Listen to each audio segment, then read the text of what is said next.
Tout s'est joué la nuit dernière, dans la nuit du 16 au 17 mai, aux alentours de 2h du matin. La loterie de la Draft NBA, le prestigieux championnat de basket nord-américain, a livré son verdict. Les Spurs de San Antonio décrochent le premier choix pour sélectionner un jeune espoir du basket en vue de la saison prochaine. La franchise texane devrait donc recruter le 22 juin prochain, jour de la Draft 2023. L'Yvelinois Victor Wembanyama, premier une place de numéro 1. On rappelle que le joueur français a foulé ses premiers parquets dans les Yvelines au club de l'Entente Le Chesnay Versailles. On débriefe tout de suite cette actualité avec Mike Mokongo. Bonjour Mike. Bonjour Greg. Basketteur international de la République centrafricaine, tout récent joueur de l'ASC Trappes. Vous êtes d'ailleurs habitant des Yvelines et vous comptez une longue carrière derrière vous dans le basket.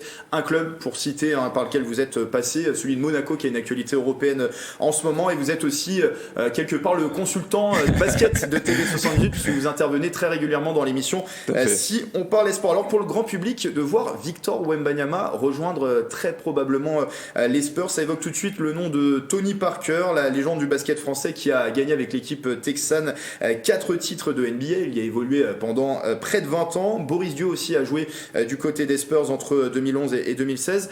C'était la meilleure destination, la destination idyllique pour Victor Wembanyama de rejoindre les Spurs. Tout d'abord, waouh, une performance historique pour Victor et toute sa famille, et notamment aussi le basket français. Et on est vraiment ravis de le voir là parce que voilà, quand on parle tout de suite de San Antonio Spurs, on pense à un coach légendaire qui est Greg Popovich, un entraîneur vraiment qui a révolutionné le basketball, avec des garçons comme Tim Duncan, Ginobili, notamment Tony Parker aussi. 2127 matchs de NBA, coaché par Greg Popovich. Exactement. Pour moi aujourd'hui, c'est un des meilleurs coachs au monde avec Phil Jackson. Et puis San Antonio Spurs, c'est une culture, une identité de basketball, un savoir-faire, un environnement qui est sain. C'est vraiment tout ce qu'on pouvait lui souhaiter. Et puis aussi, il a une double culture, il connaît bien les joueurs français en général. Donc voilà, franchement, super content pour eux. Même si c'est une franchise récemment qui réalise des saisons qui sont vraiment en dents de scie. On l'a vu encore cette année, une saison qui est extrêmement difficile pour eux. Parce qu'on le rappelle, s'ils étaient dans cette loterie de la draft et s'ils sont arrivés numéro 1, c'est parce qu'ils ont terminé dans le bas du classement en NBA. Ils ne sont pas qualifiés en play-off. Bien sûr, tout à fait. Ils faisaient partie des 3 équipes qui avaient 14% de chance, même si on sait que des fois, il peut y avoir des scénarios incroyables parce que la loterie, c'est vraiment un ping-pong. Mais voilà, on est super ravis pour San Antonio. Il y a un projet qui va être construit autour de Victor, justement. Il y a des garçons qui sont aussi intéressants dans cette équipe-là. Kendall Johnson, Denis Vassell, Jérémy Sauchamp. Voilà, ils ont des jeunes qui sont intéressants.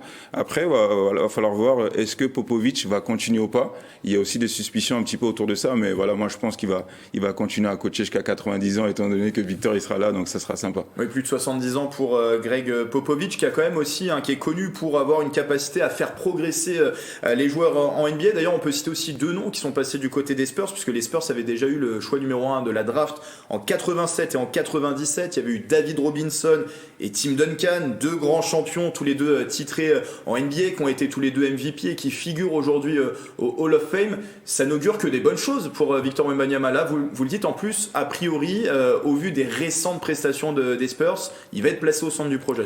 Non, forcément, c'est lui le franchise player, comme ils le disent aux États-Unis, et le projet va être pensé autour de lui, ils vont construire autour de lui. Et Popovich, il est connu justement pour sa capacité à développer les joueurs, les rendre meilleurs. On a vu un garçon comme Kawhi Leonard qui a joué en NBA, qui a commencé par les Spurs où personne ne le pensait à ce niveau-là.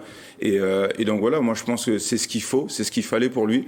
Et puis il a un grand frère, Tony Parker, qui connaît bien la région, qui connaît le coin, donc il saura aussi lui donner des bons conseils. Et je tiens aussi à féliciter justement l'agence Comsport parce qu'ils ont fait un très bon boulot. Je trouve qu'ils ont eu l'intelligence à penser ce projet-là, un petit peu comme à l'image de cette année avec les Métropolitains 92, autour de lui, un environnement sain pour que lui justement il puisse bien travailler. Les Mets 92, le club dans lequel il a évolué cette saison, dans lequel il évolue toujours. Il y a des playoffs qui s'ouvrent aussi pour ce club des Mets 92. 19 ans, le monde à ses pieds. On a parlé souvent de ses dimensions incroyables, c'est 2,21 m pour Victor Wembanyama.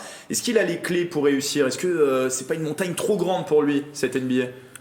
Tout d'abord, on parle là d'un joueur quand même qui est hyper suivi déjà. alors qu'il n'est même pas encore en NBA. Et on parle là d'un garçon qui a un potentiel incroyable entre l'alliage de la technique et la taille.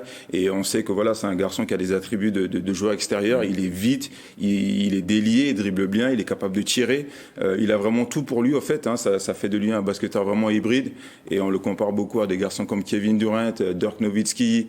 Voilà, moi je pense qu'il faut que toutes les planètes soient alignées pour lui. D'ailleurs, là, il est dans une bonne franchise qui est les San Antonio Spurs. Maintenant, il faut construire autour de lui. Il faut lui donner l'opportunité de continuer à performer. Et aussi, il y a le facteur blessure qui est aussi important. On sait que ça a pu l'handicaper ces dernières années, un peu moins cette saison, hein, où il a eu un peu plus de continuité. Exactement, c'était une des questions cette année, mais cette année, il fait plus de 50 matchs. Et donc, je pense qu'il a répondu aussi à ça. D'où le projet qui était justement qu'il puisse faire un match par semaine et lui permettre justement de préparer son corps. Qu'est-ce qu'il doit travailler, à votre avis, sur quels aspects il doit travailler pour réussir cette nouvelle étape dans sa carrière ? Alors tout d'abord, ça va être intéressant de voir comment ils vont le faire jouer, parce que Victor, c'est un poste 4 plutôt, un poste 4 qui tire de l'extérieur, qui peut aussi jouer au dos au panier, qui peut aller face au panier.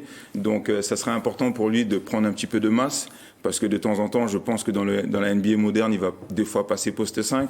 Ensuite, il y a aussi son tir extérieur à 3 points qu'il doit perfectionner, parce que cette année, il tire à 30%. La ligne en NBA, elle est beaucoup plus longue, 7,23 m. C'est un garçon qui doit aussi progresser dans sa capacité à prendre les bonnes décisions.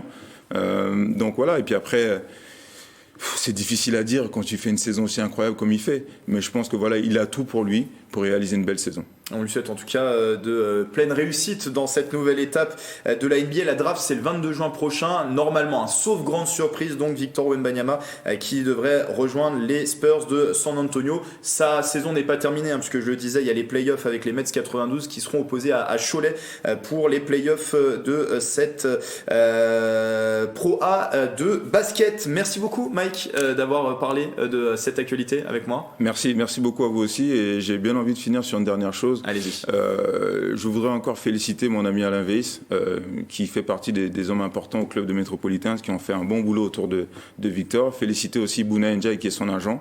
Et aussi, voilà, tout le basket français doit se réjouir de voir un garçon à ce niveau-là. On doit lui donner toutes les capacités et les moyens de pouvoir y arriver. Et franchement, on est vraiment fiers. J'espère que la région aussi est super fière de ça. On va revenir plus longuement sur cette actualité dans la prochaine émission, Si on parlait sport, sur TV78.